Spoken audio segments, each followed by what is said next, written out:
تمام ساتھیوں کو خوش آمدید کہتا ہوں۔ بات کرتے ہیں کجائی شریف کی۔ کجائی شریف فقیر نور محمد کلاشوی رحمۃ اللہ علیہ نے لکھی ہے۔ سلطان العاشقین سلطان العارفین حضرت سخی سلطان باہو رحمۃ اللہ علیہ کے مرید خاص فقیر نور محمد کلاشوی رحمۃ اللہ علیہ نے یہ تحریر فرمائی ہے۔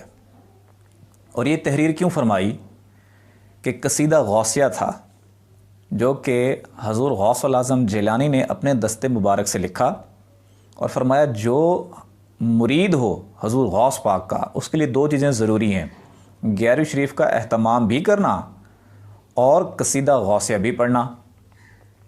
قصیدہ غوثیہ میں حضور غوث الاعظم نے اپنی طاقت بھی ظاہر کی ہے، اپنی عظمت بھی ظاہر کی ہے، اور اپنے مرید کے لیے باطنی تعلق جوڑنے اور فیض دینے کے لیے ایک سورس بنایا ہے۔ اس کے جواب میں فقیر نور محمد کلاشوی رحمۃ اللہ علیہ نے کجائی شریف لکھی، اور کجائی شریف کا باقاعدہ اذن باطن میں دیا گیا، اور یہ کجائی شریف میں اتنی طاقت اور قوت ہے روحانی طور پر، جو شخص بھی اس کجائی شریف کو پڑھتا ہے حاضرات کا پروسیس شروع ہو جاتا ہے۔ حاضرات کیا؟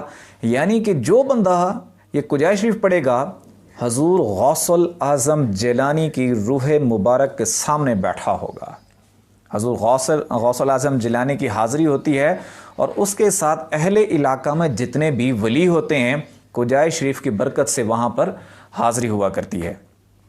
میرے ایک دوست تھے، تو جب انہوں نے، کیونکہ کجائی شریف کا مخصوص علاقہ ایریا ہوتا ہے یا مخصوص آستانہ ہوتا ہے جہاں کجائی شریف کی محفل ہوا کرتی ہے، تو وہ دوست جب محفل میں جاتے وہاں کجائی شریف پڑھی جاتی، رات کو گھر جا کے کجائی شریف پڑھنا شروع کر دی۔ 1 دن پڑھی، 2 دن پڑھی، 3 دن پڑھی، چوتھے دن وہ بندہ اتنا ڈر گیا، اتنی گھبراہٹ ہوئی کہ گھر چھوڑ کر بھاگ گیا۔ جا کر لوگوں سے پوچھا کہ میں نے کجائی شریف جا کے گھر میں پڑھنا شروع کی ہے، کیونکہ کجائی شریف کے پڑھنے سے بہت سرور آتا ہے، سننے میں بھی اچھی لگتی ہے، اگرچہ الفاظ معنی نہیں آتے لیکن سنتے ہوئے بھی بہت سرور آتا ہے۔ تو ویسی کجائی جب میں نے گھر جا کے پڑھی ہے تو یہ حالت ہوئی ہے۔ تو ان کو منع کیا گیا تھا کہ پہلے دن پڑھی، حضور غوث پاک حاضر ہوئے، دوسرے دن تیسرے دن جب دیکھا کہ اجازت ہی نہیں ہے تو پھر ان کو روکا گیا، ڈرایا گیا۔ ایک اور خاتون ہیں، انہوں نے کجائی شریف جب گھر میں شروع کی تو ان کو بہت سی چیزیں مسائل درپیش ہوئے۔ مقصد یہ تھا کہ کجائی شریف بغیر اجازت کے آپ نہیں پڑھ سکتے۔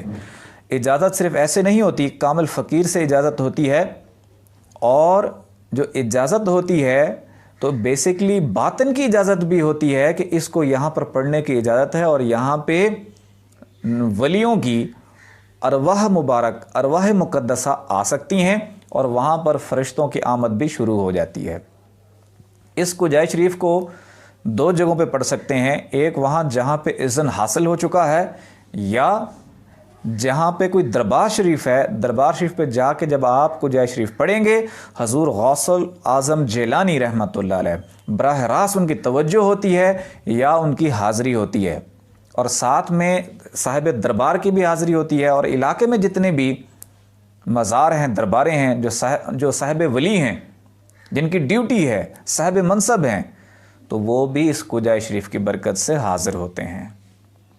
کجائی شریف کو اپنی زندگی کا حصہ بنائیں، اس کی برکتوں سے فیض یاب ہوں۔ آج کے دور میں تو درباریں بھی بند ہیں اور آستانے بھی بند ہیں، کسی جگہ بھی کوئی محفل نہیں ہو رہی، لہٰذا اس وقت یہ اجازت دی جا رہی ہے کہ آپ گھر میں بھی کجائی شریف پڑھ سکتے ہیں۔ اگر آپ پڑھ نہیں سکتے تو کجائی شریف کی ہم نے ویڈیوز اپلوڈ کی ہوئی ہیں، تو وہی کجائی شریف آپ بوقت مغرب گھر میں بھی آپ سن سکتے ہیں، جس سے آپ کو بہت سے فوائد حاصل ہوں گے۔ کجائی شریف کے ساتھ ضروری ہے کہ ذکر قلب بھی کریں۔ جب تک ذکر قلب صحیح طور پر نہیں کریں گے اس وقت تک کجائی شریف کے فیض سے بھی فیض یاب نہیں ہوں گے، کیونکہ یہ کنیکشن ہے حضور غوث پاک کے ساتھ، اور حضور غوث پاک کے ساتھ کنیکشن وہ جڑتا ہے، تعلق وہ جڑتا ہے جو ذاکر قلبی ہے، دل کی دھڑکنوں کے ساتھ جو ذکر کرتا ہے، حضور غوث پاک کے داخلی مریدین میں شامل ہو جاتا ہے، اور کجائی شریف سے بے پناہ فوائد حاصل ہوتے ہیں۔ ان فوائد کو حاصل کرنے کے لیے کجائی شریف کا اہتمام کریں، اور ذکر قلب کا کرنا بھی ضروری ہے۔ ساتھ میں آنکھیں بند کریں، توجہ دل کی جانب رکھیں،